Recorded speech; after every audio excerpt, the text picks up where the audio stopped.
Masya Allah, dia orang yang muntik ya.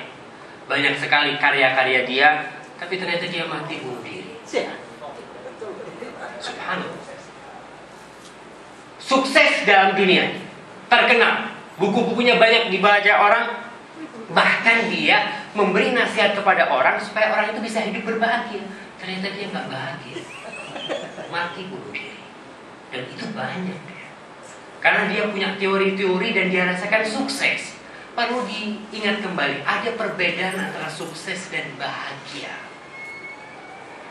Orang yang mendapatkan cita-cita, menggapai cita-cita dia, keinginan dia, disebut orang sukses.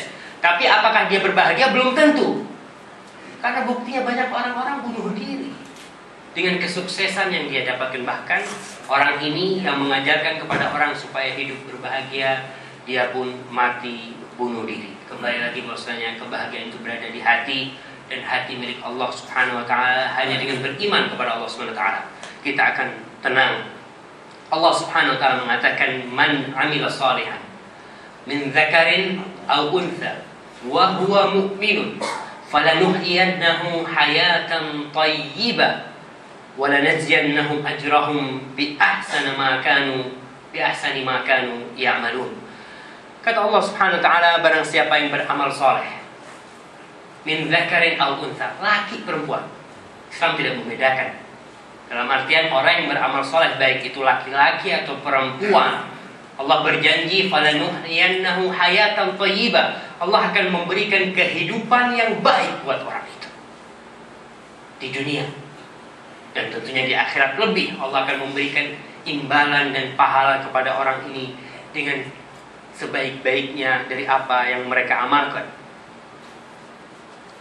Orang yang beriman pada Allah dan beramal soleh, rumahnya walaupun kecil itu jadi luas buat dia. Istrinya walau tidak secantik istri tetangga yang rumahnya mewah dan luas, tapi dia melihat ada kebahagiaan tatkala melihat istrinya. Masuk rumah lihat istrinya, subhanallah, istrinya baru selesai sholat duha, ada cahaya di wajah istrinya.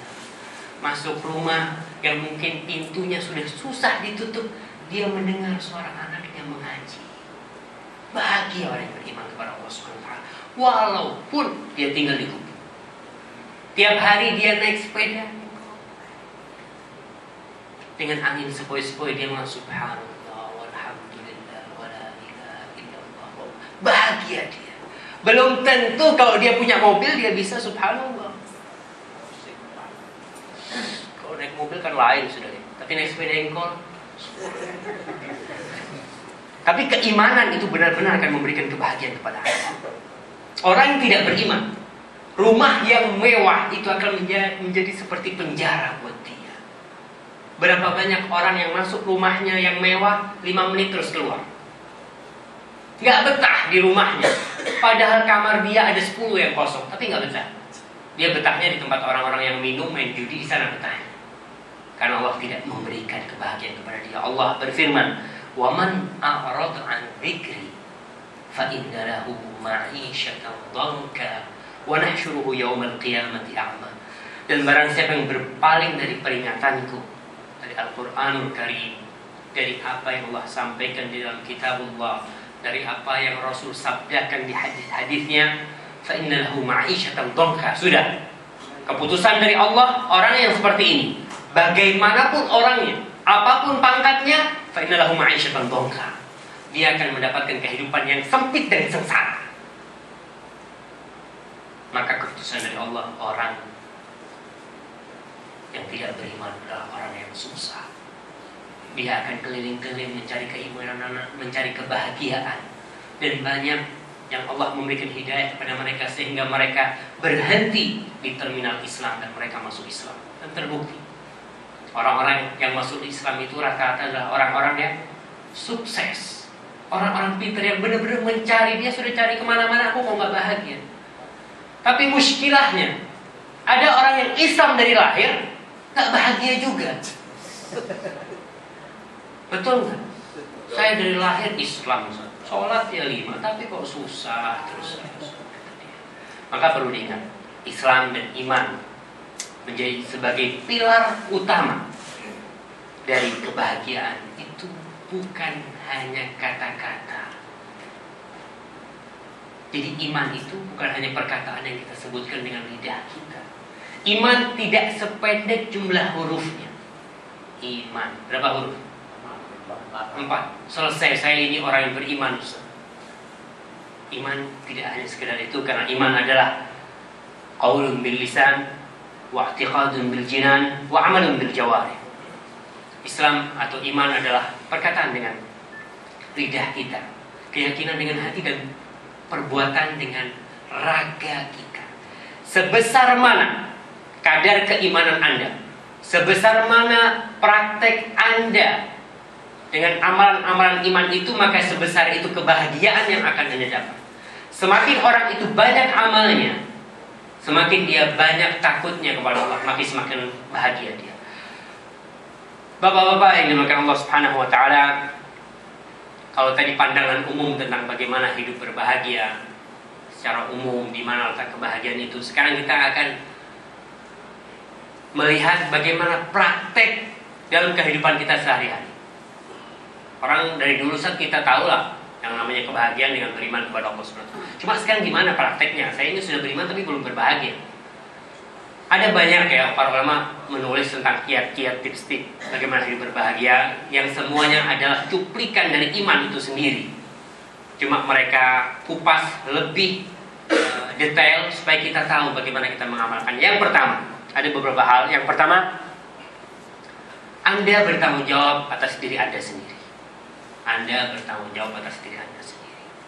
Anda ingin berbahagia, maka jangan menyalahkan orang lain. Gak ada urusan orang lain. Saya nyesel, bapak saya nggak benar, makanya saya nggak bahagia. Nggak ada urusan. Bapaknya disalahkan, sekolahnya disalahkan, nggak ada urusan. Kau bertanggung jawab atas dirimu sendiri. Ingin berbahagia, ingin sukses, jangan pernah melihat orang lain. Kullu nafsin bima kasabat rahina. Kau yang akan ditanya oleh Allah Subhanahu wa taala. Kau ingin sembuh, cari penyakitnya. Kata seorang penyair Arab mengatakan, dawahu kafika wa ma tubsiru, wada'uka minka wa ma tash'uru, wa taz'umu annaka jurmun saghirun wa fikan tawa al-'alam akbar. Kata orang ini, dawa'uka fika, obatmu itu ada di dirimu sendiri. Kau ingin berbahagia, maka ingat obatnya di dirimu. Wada'uka, penyakitnya itu dari kita. Kita kenapa sumpek? Ada masalah sama kita. Kenapa kita masuk rumah bunda? Ada masalah sama kita. Maka kita harus cari kenapa. Dan obatnya ada di diri kita. Banyak orang menyangka aku ini nggak mungkin bisa berhasil. Dia bisa berhasil. Mamanya Anda melihat teman Anda buka usaha dan berhasil. Iyalah, dia anaknya orang kaya bisa berhasil. Aku kan anaknya orang miskin. Kata dia. Tidak sebenarnya. Kau ingin berhasil bisa, karena dia juga sama makan nasi seperti kita. Apakah orang yang berhasil, yang berbahagia itu makannya roti? Belum tentu. Dia itu saya tahu badannya sehat kuat karena makan pasir, Ustaz. Gak ada. Oh, kepingin sehat ya juga seperti dia, gimana caranya?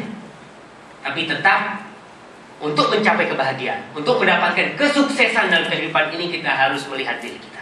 Dan jangan pernah merasa kecil. Enggak lah, aku ini memang orang kecil, nggak mungkin aku bisa. Enggak, bisa. Anda lihat orang-orang yang berhasil. Itu banyak orang-orang yang kadang-kala sama orang dianggap kecil. Bahkan dianggap, oh itu pikiranmu gak mungkin berhasil. Katanya, awal terjadi pengemasan air seperti aqua